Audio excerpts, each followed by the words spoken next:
Just how crazy is the security of El Chapo's son's prison cell? Fasten your seatbelts as we take you inside this high-stakes, high-security world. Ovidio Guzman Lopez. Constant surveillance, rotational cells, to even having the food tasted by guard dogs. This isn't prison, but a fortress to keep this young, dangerous heir of a cartel under lock and key. But is it enough? Stay tuned as we discover the jaw-dropping measures to keep him behind bars. Let's see how he got caught in the first place. Arrest of Ovidio Guzman Lopez.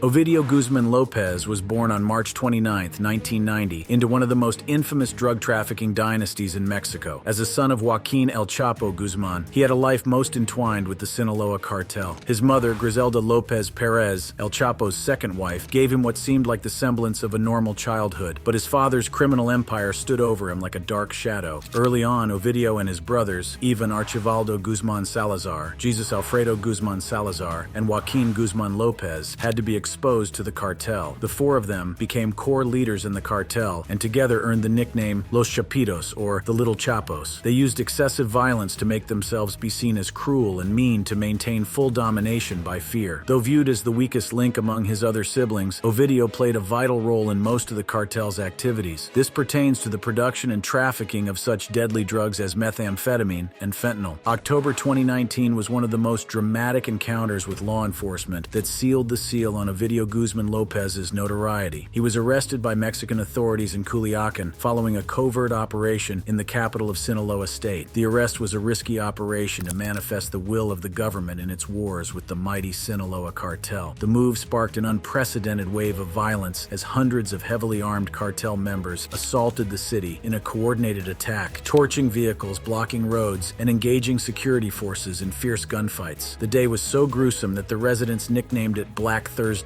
also known as Jueves Negro. The response by the cartel was quite prompt, but it was dreadful. The cartel members struck places like an apartment housing military officials' families, an obvious pointer to the message being delivered. The violence only grew, to the point where, in order not to have more bloodshed, President Andrés Manuel López Obrador made a highly controversial decision, releasing Ovidio. This was sharply criticized at home and abroad because it looked like a capitulation to the cartel's mighty power that, in turn, had seemed to get a dent in the Mexican government's authority. Yet, even after this dramatic episode, the story of Ovidio Guzman Lopez was far from over. On January 5, 2023, in an attempt to retake him, another highly dangerous operation was carried out by the Mexican authorities. The move was calculated to coincide right before President Joe Biden's visit to Mexico and possibly served as a kind of diplomatic gesture to try and reassure Mexico's commitment to drug trafficking takedowns. This time, the government wanted to be sure that Ovidio wouldn't get away again. It was an operation planned and executed with as much precision as it could be compared to that of a military nature. Supported by helicopters, hundreds of Mexican Army and National Guard troops raided Jesus Maria, a rural community outside Culiacan, where Ovidio was thought to be hiding. He was captured in the raid, but again, the cartel's retaliation was swift and furious. Cartel gunmen attacked military convoys with high-caliber weapons and even targeted aircraft, killing 10 soldiers and causing many injuries. Through its use of scale and level of intensity, the violence was breathtaking. Cartel members put up roadblocks. They burned vehicles and attacked military and civilian targets. Scenes of chaos and violence harked back to 2019,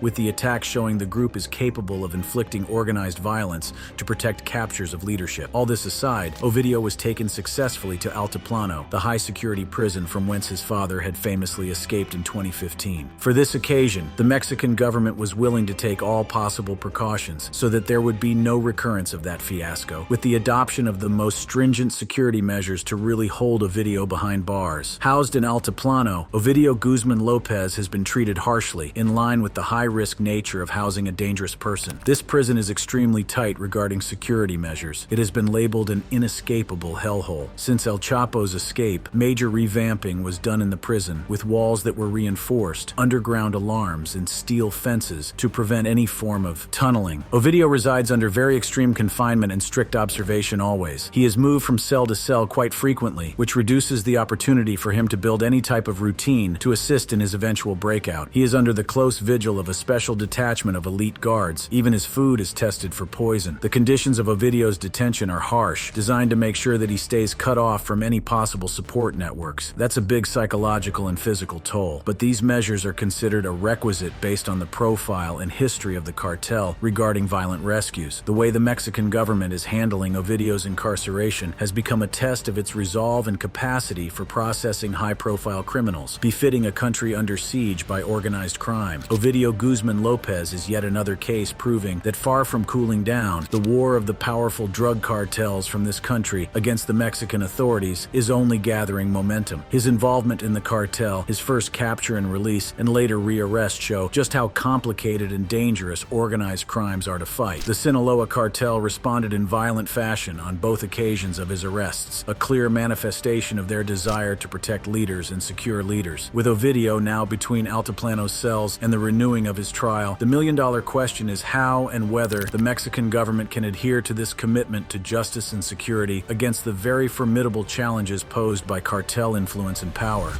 Altiplano Prison, the fortress.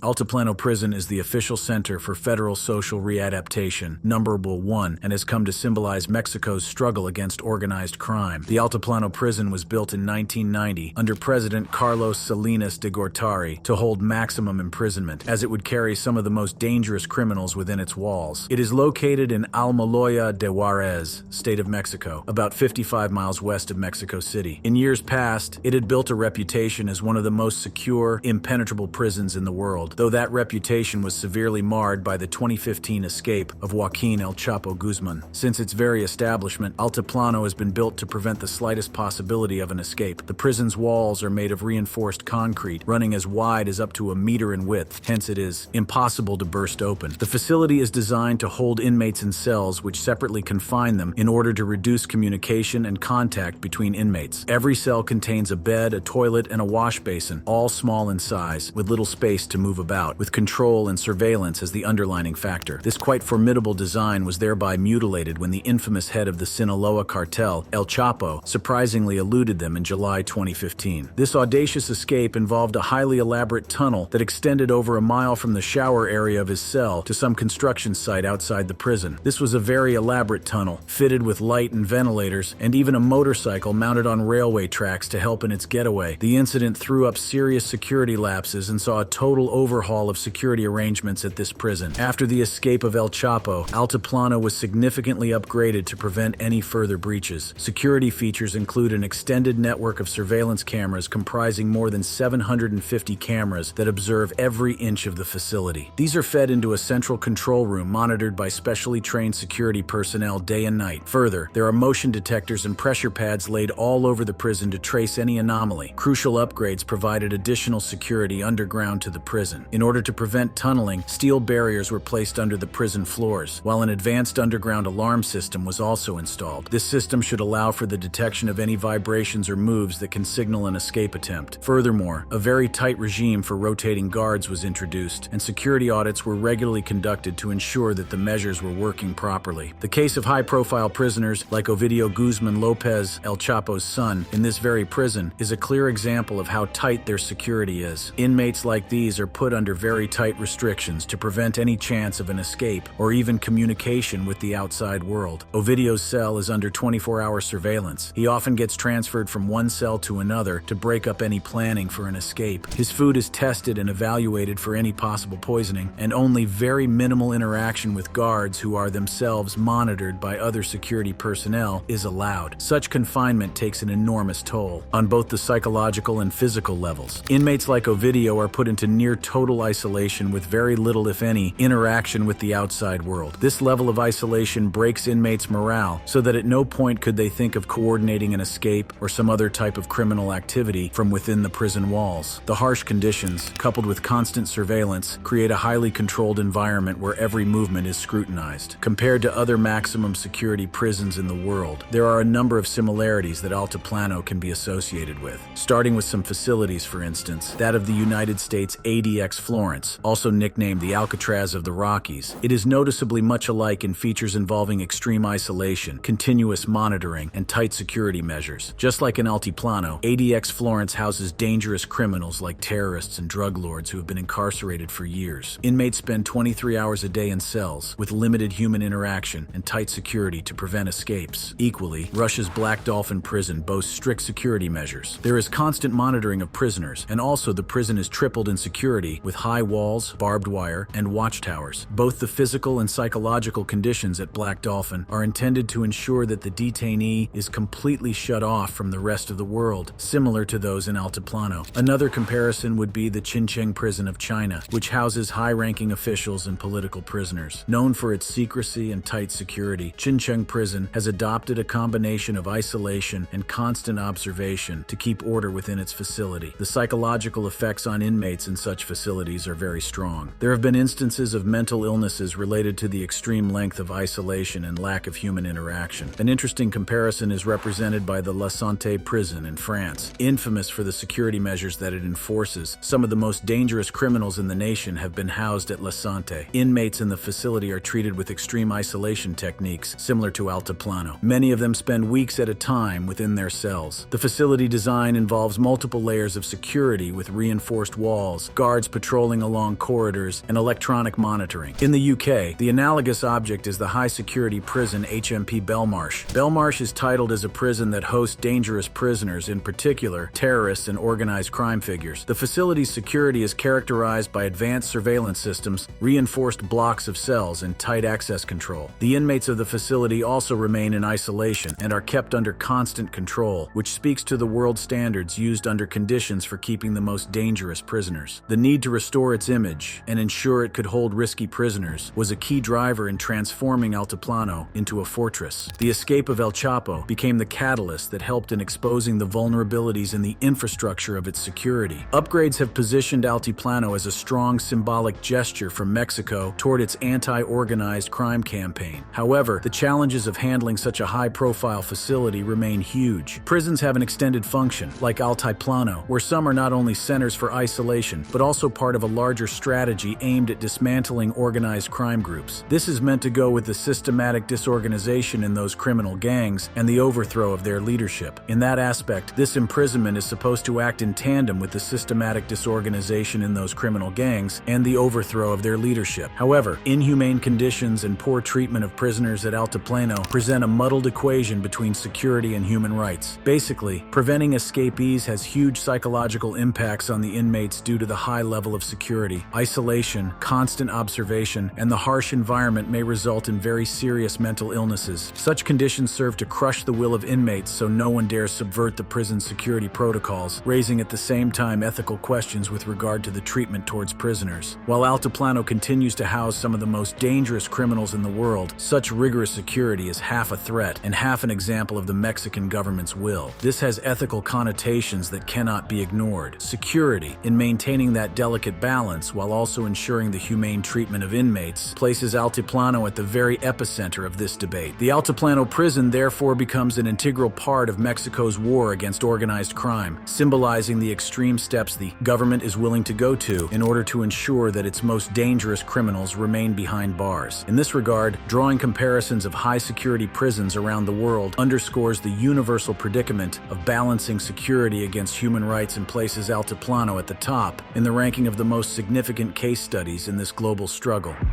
Life inside the cell conditions and protocols. Imagine a life in which every move you make is scrutinized, every sound you make is listened to, and of course the very word privacy does not exist. This has been the daily reality of Ovidio Guzman Lopez, son of the famous Joaquin El Chapo Guzman, as he struggles through his days inside Altiplano, Mexico's most secure prison. Now let us walk through the harsh, at times inhumane conditions and rules that define his life within these concrete walls. The daily life of Ovidio Guzman Lopez at Altiplano presents a strong contrast to that outside its walls. The prisoners spend most of their time in cells, and very little time is allowed for exercise or mingling with other people. Each cell is small and poorly equipped, possessing only a bed, toilet, and sink. Personal space is next to nil, and security cameras are always present, ensuring that there is no such thing as privacy. Every action is watched down to a T by the prison staff. Hence, there exists an environment of perpetual surveillance and control. Hand in hand with this comes the fact that the guards often move inmates from cell to cell, further frustrating any possible means of escape. This tactic is to break any any eventuality of an escape plan through the impossibility of prisoners being too familiar with their surroundings or routine planning. Any routine devised could morph into a plausible means of escape. For Ovidio, this equated to never-ending uncertainty and disorientation as he was moved frequently, never staying in any one place long enough to become too settled. The restrictions on communication are no less drastic. Every form of contact with the outside world is regulated and restricted in all forms to prevent any coordination with cartel operations. Telephone calls, letters, visits, all these are monitored with a rigorous eye out for the slightest implication of illicit communication, grounds for further isolation or punishment. The extent of control is one aimed at breaking the ties between the inmate and their criminal networks, cutting them off from their old life. One of the most harrowing aspects of life in Altiplano is the psychological damage it inflicts on inmates. This isolation, coupled with a lack of human interaction, can cause very serious mental illnesses to set in, like clinical depression, anxiety attacks, and paranoia. With the lack of normal social stimulus, the mind gets degenerated, whereby some prisoners hallucinate or grow delusional. This actually is psychological warfare deliberately designed to break the inmates' spirits and make them compliant. Now, for high-risk inmates, Ovidio included, stricter security measures are taken. Special caution is taken so that these prisoners pose no risk to the security of the prison. Amongst such measurements is a rather unusual one, letting the guard dogs serve as food tasters. Supposedly, this rather medieval practice is used to prevent poisoning attempts from creeping into the inmates' meals. The presence of these dogs in and of itself is added psychological pressure, putting the inmate under the impression that they are constantly watched and in general portraying them as captives. Besides the guarding dogs, which follow Ovidio most of the time, part of his handcuffing is during any out-of-cell movement. No matter the reason for the transport, whether to another cell, exercise yard, or even seeing a doctor, he will be handcuffed with several guards escorting him. While this largely diminishes any possibility of escape or attack, it also constantly reminds the inmate that the prison dictates every move one makes. The Altiplano physical conditions are designed to reinforce a sense of control and isolation. It is meanly populated, cells are sparse, and absolutely no personal belongings beyond bare basics are tolerated. This sense of asceticism carries over to the exercise yard, which is simply a concrete enclosure with high walls that prevent any view of the outside world. Their stay here is expected to be of limited duration, and every other form of interaction with co-prisoners is highly monitored to avert the formation of alliances or conspiracies of any nature. Ramzi Youssef, responsible for conducting the 1993 World Trade Center bombing, is under similar conditions within the ADX Florence in the United States. Youssef spends 23 hours a day in his cell. He has very little human interaction and is constantly being monitored. In fact, the cells of ADX Florence are specifically designed to prevent stimulation of the senses as much as possible, which adds to the mental stress the prisoners endure. This provides complete control over the prisoner, not very different from the conditions at Altiplano. In Russia, a former policeman turned serial killer, Mikhail Popkov, is housed in equally punishing conditions at Black Dolphin Prison. Popkov is kept under close observation. Guards check on him regularly and rather intrusively. Physically, the setting of this prison features multi-level security and isolation cells to ensure that no one will ever have the slightest opportunity for an escape. Everywhere, inmates move in a bent-over position with their hands shackled behind their backs to impress upon them their absolute subordination to the prison regime. Bo Xilai, the disgraced senior Communist Party official of China, is housed in the Qincheng prison, which resorted to extreme measures to keep its inmates under control. Known for its secrecy and tight security, Qincheng relies on isolation and constant monitoring to ensure compliance. Inmates like Bo Xilai, for example, are normally kept in solitary confinement and seldom meet with other inmates. Such a long duration of isolation inflicts mental damage that has been reminiscent of plights similar to those at Altiplano. The same types of limitations await the dreaded terrorist Carlos the Jackal, who is incarcerated at France's La Santé prison. To a very large extent, the technique of isolating inmates has been interned in this highly secure prison, wherein convicted criminals are often confined to their cells. Multiple layers of security are found in this prison through the use of reinforced walls and constant guards and surveillance systems. Anjem Choudhury is a radical Islamist preacher who is currently detained in one of the toughest prison conditions in the UK, namely HMP Belmarsh. Belmarsh holds a number of dangerous criminals, and Choudhury will also face quite advanced surveillance systems, reinforced cell blocks, and stringent access control. The prisoners within Belmarsh, just like in Altiplano, spend almost similar levels of isolation and constant monitoring, reflecting the global standards for handling the most dangerous prisoners. While these centers need tight security to prevent escapees, it has a large extent of psychological effects on inmates. The isolation, surveillance, and harsh environment are designed to break inmates' wills to serve the ultimate goal, preventing them from subverting the prison's security protocols. There is also a serious ethical concern in this treatment of prisoners and the mental health impact in the long term. For Ovidio Guzman Lopez, life within Altiplano means an unending routine of controls and confinement. Daily activities and restrictions, joined by special security measures for high-risk inmates, create an atmosphere of constant tension and alertness. Living under these conditions is extremely stressful and aggravating, both psychologically and physically, a true representation of what goes on behind bars in one of the world's most secure prisons.